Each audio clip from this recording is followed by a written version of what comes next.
out of it, and I had a misfire. So I swapped the injector out. I did an injector cutout test. I checked the wiring, I checked the valve adjustment, the valve lash, everything like that.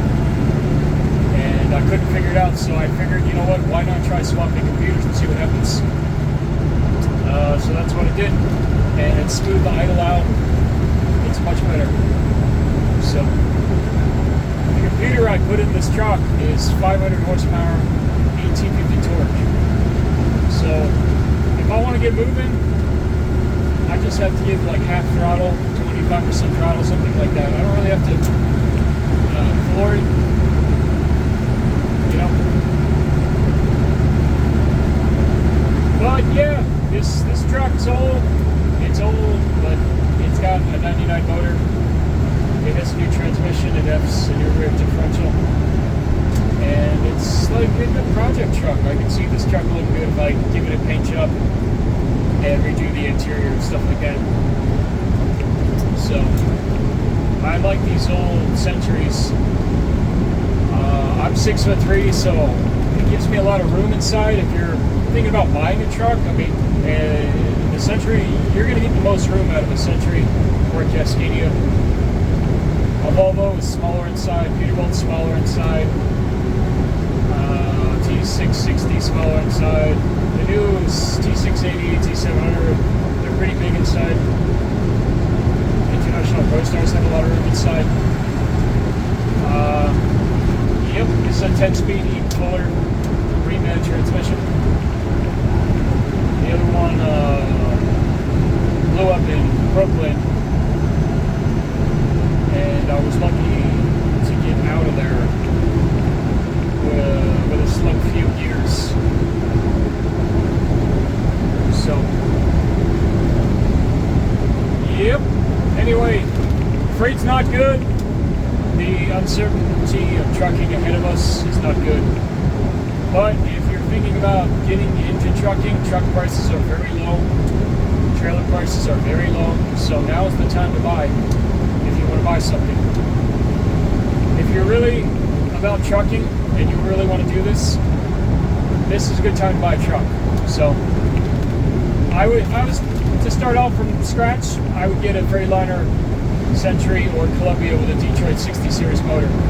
12.7 or 14, whatever. That's what I would buy. So a cat motor is nice. It's going to have more power, but you're going to get worse fuel mileage. A Cummins ISX is more complicated, more to break, more to go wrong, more expensive.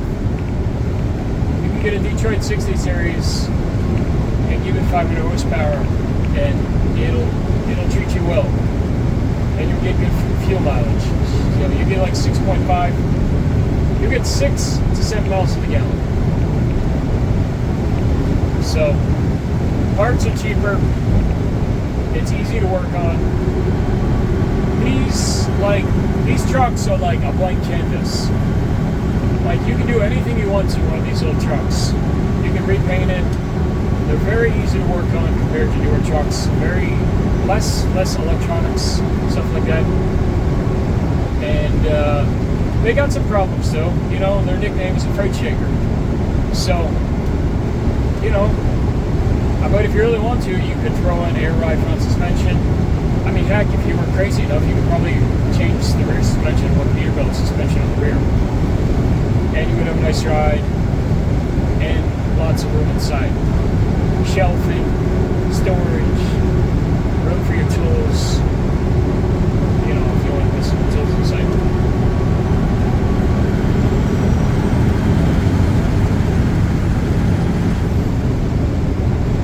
But yeah, I better slow this down. I'm going about 70 right now. Woo! Yeah. But yeah, I mean, this truck,